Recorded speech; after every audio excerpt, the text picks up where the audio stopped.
یہ بھی ہمارا بڑا سوشل فنکشن ہے، بہت بڑا، اور اس میں فضول خرچیاں ہو رہی ہیں، حرام کی کمائی ہوئی کمائی جو ہے وہ پانی کی طرح بہائی جاتی ہے۔ ابھی مجھے ایک صاحب نے بتایا کہ ممبئی میں 2 شادیاں ہوئی ہیں مسلمانوں میں، ایک میں 1.5 کروڑ روپیہ خرچ ہوا، ایک میں 80 لاکھ خرچ ہوا۔ ہم نے وہاں اصلاحی تحریک شروع کی، ضیاء الحق صاحب نے بھی کوشش کی تھی، آرڈیننس پاس کیا تھا، لیکن یہ چیزیں قانون سے نہیں۔ آپ کہیں کہ کسی دعوت میں 50 سے زیادہ مہمان نہیں آئیں گے، وہ 100 آ گئے تو زیادہ زیادہ یہ ہوگا پولیس والوں کو رشوت کا کھاتا کھل گیا، جو یہ پیسے لے جائیے صاحب۔ کبھی کبھی وہ پکی پکائی دیگیں لے جا کے اپنے تھانے میں بیٹھ کے کھاتے تھے، لیکن قانون سے نہیں بدلتا مزاج۔ ہم نے کیا طے کیا؟ دیکھو یہ ہے چٹان کی بنیاد۔ آپ کو بڑی اونچی بلڈنگ بنانی ہو تو دیکھنا پڑتا ہے چٹان نیچے بنیاد زمین کیسی ہے۔ تو بنیاد کیا ہے؟ آپ سادگی کرو سادگی کرو سادگی کرو، یہ واسطہ بے معنی ہے بالکل، اس لیے کہ غریب کی سادگی کچھ اور ہے، امیر کی سادگی کچھ اور ہے، سادگی کے ایک معنی تو نہیں ہے۔ لہذا کوئی جو ہے راک فاؤنڈیشن وہ تلاش کی جائے، وہ ہم نے کی تلاش۔ جو تقریب حضور سے صحابہ سے ثابت ہے ضرور کرو ضرور کرو ضرور کرو، عضوا علیہا بالنواجذ، اپنے دانتوں سے پکڑ لو اس کو۔ اور جو تقریب ثابت نہیں حضور سے اور صحابہ سے، یقیناً یہ کہیں باہر سے آئی ہے۔ یا تو ہمارا خاندانی پس منظر جو ہے، اکثر تو ہندوؤں سے مسلمان ہوئے، وہ سادات ہوں، صدیقی ہوں، فاروقی ہوں، عثمانی ہوں، وہی ہیں جو باہر سے آئے تھے، باقی تو اکثریت یہیں سے، وہ اپنا ہندوانہ پس منظر لے کر آئے۔ تو جس کا ثبوت صحابہ کے دور میں نہیں، وہ یقیناً باہر سے آئی ہوئی چیز ہے، اس میں پھر سادگی نہیں، اس میں کمی نہیں، جڑ سے کاٹو۔ اس بنیاد پر ہم نے 5 فیصلے کیے، ذرا سن لیجئے آپ بھی، اگر آپ کوئی سوشل ورک کرنا چاہیں اس کو عام کریں۔ نمبر 1، نکاح مسجد میں۔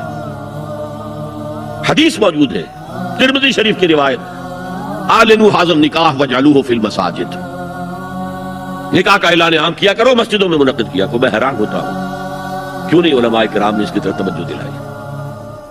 حدیث ہے، ہاں میں مانتا ہوں ان کا کہنا یہ ہے کہ یہ یہاں جو امر ہے کہ مسجد میں منعقد کرو، یہ امر وجوب کے لیے نہیں ہے، استحباب کے لیے، مستحب ہے یہ کہ مسجد میں۔ تو بھائی مستحب کیوں چھوڑ رہے ہو تم؟ اس لیے چھوڑنا پڑتا ہے، مولوی بیچارے کی حیثیت ہے ہی نہیں معاشرے میں کہ وہ کہے جناب یہاں آئیے میرے پاس، میں نہیں آؤں گا آپ کے گھر نکاح پڑھانے کے لیے۔ وہ اپنا رجسٹر بغل میں دبائے بیٹھا سوکھتا رہتا ہے۔ وہ تو آنی تھی بارات عصر کے وقت، مغرب بھی جا رہی ہے، آئی نہیں، وہ بیٹھا غریب۔ پہلے 20-30 روپے ملتے تھے، اب 200 300 400 ملتے ہیں، اور کیا ہے۔ میں نے انہیں یاد دلایا، دیکھو شرم کرو، عیسائیوں نے آج تک اپنے چرچ کی اور اپنے پادری کی عزت یہ رکھی ہے کہ شہزادے اور شہزادی کی شادی ہوگی وہ بھی پادری چرچ میں آئیں گے۔ شہزادے کی شادی ہو رہی ہے تو جو ان کی پارلیمنٹ کے ساتھ ہے چرچ، وہاں شادی ہوگی، وہاں پردہ نہیں ہے، لڑکا لڑکی دونوں آمنے سامنے کھڑے ہو کر قول و قرار کریں گے۔ ہمارے ہاں پردہ ہے تو اس لیے لڑکی کے گھر بھی جائیں گے تو لڑکی تو محفل میں نہیں آئے گی، لڑکی کا ایک وکیل ہوگا، وہ وکیل اجازت لے کر آئے گا، 2 اس کے گواہ ہوں گے، اس کے سامنے اجازت لی گئی، پھر وہ نکاح خواہ کو اجازت دیں گے، وہ نکاح پڑھا دیں گے۔ پہلی بات یہ ہو گئی کہ نکاح مسجد میں۔ نمبر 2، نکاح کے موقع پر کوئی دعوت کام نہیں، کوئی ثابت نہیں، دعوت طعام صرف ایک ہے، وہ ولیمہ ہے۔ اور اس قدر معقول بات ہے،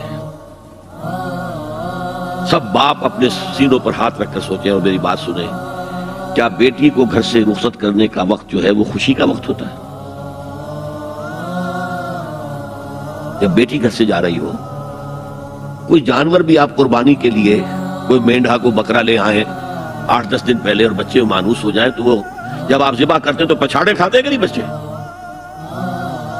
اور یہ لخت جگر ہے، نور چشم ہے، 18 20 22 برس گھر میں رہی ہے، وہ جا رہی ہے، خوشی نہیں ہے ماں، صرف یہ ہوتا ہے سائی آف ریلیف کہ ایک ذمہ داری کا بوجھ تھا، اللہ نے آج پورا کرا دیا، اتروا دیا بوجھ۔ پھر بھی اندیشہ ہوتا ہے، پتہ نہیں مزاج ملے نہ ملے، نئے ماحول میں جا رہی ہے، وہاں جا کر ایڈجسٹ ہو یا نہ ہو، اندیشے پھر بھی ہوتے ہیں۔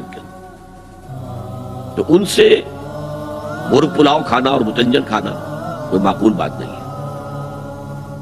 معقول بات کیا ہے؟ لڑکا، اس کا گھر آباد ہوا ہے، وہ ولیمہ کرے، اس پر باقاعدہ احادیث اولبو ولو بشاتن، ولیمہ ضرور کرو چاہے ایک ہی بکری ہو تمہارے پاس، ذبح کرو، کاٹو، کھلاؤ گوشت اپنے دوستوں کو، احباب کو۔ یہاں تک کہا کہ بیسا طعام الولیمہ، برا کھانا ہے ولیمے کا کہ اس میں غریبوں کو نہیں بلایا جاتا۔ ظاہر بات ہے مسلی کھلانے کے لیے تو ولیمہ نہیں ہوتا، اپنے احباب کو، دوستوں کو بلایا جاتا ہے۔ پھر بھی میں تم سے کہتا ہوں کہ جسے ولیمے کے لیے بلایا جائے وہ اگر نہیں جائے گا تو اللہ اور اس کے رسول کے حکم کی نافرمانی کرے۔ تو جس رسول نے اتنی تفصیل سے حکم دیا ہو ایک دعوت کا، وہ دوسری دعوت میں بھی خیر ہوتا نہ بیان کرتا؟ جب نکاح مسجد میں اور کوئی دعوت طعام نہیں تو بارات کا تصور، خلاص۔ بارات کس بلا کا نام ہے؟ قرآن میں تو کوئی ذکر ہی نہیں، عربی میں یہ لفظ ہی نہیں۔ اجتماعی طرفین مسجد میں ہوا، نکاح ہوا، لڑکی کو، حضرت فاطمہ کو رضی اللہ تعالی عنہا، کچھ خواتین جا کر چھوڑ آئی تھی اس حجرے میں جو ایک انصاری صحابی نے حضرت علی کو دیا تھا۔ ان کا تو کوئی گھر بھی نہیں تھا، کوئی حضرت علی آئے ہوں اور آ کر وداع کرا کے لے کے گئے ہوں۔ چوتھی چیز، جہیز کا کوئی تصور اسلام میں نہیں، خالص ہندوانہ رسم، خالص ہندوانہ رسم، خالص ہندوانہ رسم۔ ہندوؤں میں کیوں ہے؟ وہ اس لیے ہے، معقول بات ہے کہ لڑکی کا وراثت میں کوئی حصہ ہی نہیں، وہ تو جب گھر سے نکل رہی ہے وہ دے دلا کے رخصت کر دو، دان دہیج، یہ خیرات ہے، لڑکی کا حق کوئی نہیں ہے گھر پر۔ اسلام میں تو لڑکی وارث ہے، والد فوت ہوں گے وراثت تقسیم ہوگی، والدہ فوت ہوگی کوئی ان کی ہے ملکیت تو تقسیم ہوگی۔ شادی کے موقع پر کوئی جہیز اسلام میں نہیں، قطعاً نہیں۔ غلطی سے حضرت فاطمہ کے جہیز کو جہیز کہہ دیا گیا۔ وہ جہیز کیا تھا؟ ایک پیسہ بھی حضور کے اپنی جیب سے نہیں تھا۔ اس شادی میں خاص بات کیا تھی کہ دولہا کے ولی بھی حضور ہی ہے، اور کون ہے؟ علی کا کون تھا مدینے میں، اور دلہن کے والد بھی حضور ہے۔ اب حضور پوچھتے ہیں حضرت علی سے، تمہارے پاس مہر دینے کے لیے کچھ ہے؟ عرض کیا میرے پاس تو کچھ نہیں ہے۔ وہ فقراء صحابہ میں سے تھے۔ فرمایا مہر تو دینا ہے، تمہارے پاس ایک زرہ ہوتی تھی؟ جی ہاں زرہ تو ہے۔ انہوں نے یہ سمجھا زرہ تو جہاد کے لیے ہے، کوئی دولت تو نہیں ہے۔ فرمایا جاؤ اسے بیچو یا گروی رکھ کے قرض لے کر آؤ۔ وہ گئے، حضرت عثمان نے خرید لی اور کچھ دنوں کے بعد واپس کر دی ہدیۃً، یہ زرہ میں ہدیہ آپ کو کر رہا ہوں۔ اس وقت اگر کہتے چھوڑو علی، کہاں لو میں پیسے دے دیتا ہوں تمہیں، تو ان کی طبیعت پر بار ہوتا۔ اس پیسے سے حضور نے کچھ پیسے گھر بھیجے، اندر دلہن کو ذرا تیار کر دو، اور کچھ پیسوں سے وہ ایک گدا جس میں کھجور کی کھال بھری ہوئی تھی، اور 2 تکیے جس میں کھجور کی کھال بھری ہوئی تھی، ایک مشکیزہ، کنویں سے پانی تو لانا ہی ہے نا، ایک چکی، جو ہو یا گیہوں ہو پیسنا تو ہے نا، کوئی 1-2 برتن اور، اللہ اللہ خیر صلی اللہ، یہ تھا جسے جہیز کہتے ہیں، جس میں ایک پیسہ بھی حضور کا شامل نہیں ہے۔ وہ حضرت فاطمہ کا مہر تھا جسے بنایا گیا، ورنہ مدینے ہی میں دوسری آپ کی صاحبزادی کا نکاح حضرت عثمان سے بھی ہوا، کہیں ذکر ہے جہیز کا؟ حضرت عثمان کا گھر بھرا ہوا، ہر چیزیں موجود، وہاں تو جہیز کا تذکرہ نہیں۔ بہرحال یہ شادی کو آسان کرو، زنا کو مشکل بناؤ۔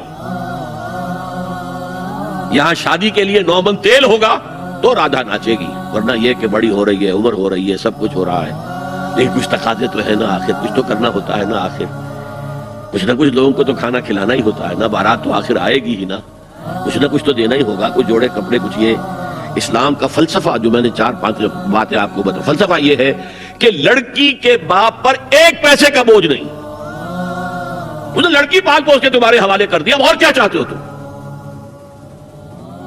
سارا مرد آزماں، مرد آفرین، مرد کو چیلنج دیا ہے، تم مرد ہو، مہر تم دو گے، اور سب سے بڑھ کر کیا ہو رہا ہے آج کل بھی ہوتا ہے، وہ ہمارے ایک کچھ کام ہوتے ہیں اسلامی، وہ بھی ہے، کچھ وہی ہندوانہ پس منظر۔ نکاح کی محفل میں چھوارے کون لے کے آتا ہے؟ جی لڑکے والے، اور پلاؤ کن سے کھاتے ہیں؟ بھائی جس وقت تمہیں مرغ پلاؤ کھلا رہا ہے وہ چھوارے نہیں بانٹ سکتا تھا؟ یہ ہے اسلام اور غیر اسلام کا امتزاج۔ چھوارے لڑکے والے لے کر آئیں گے اور پھر دعوت اڑائیں گے لڑکی والوں کی طرف۔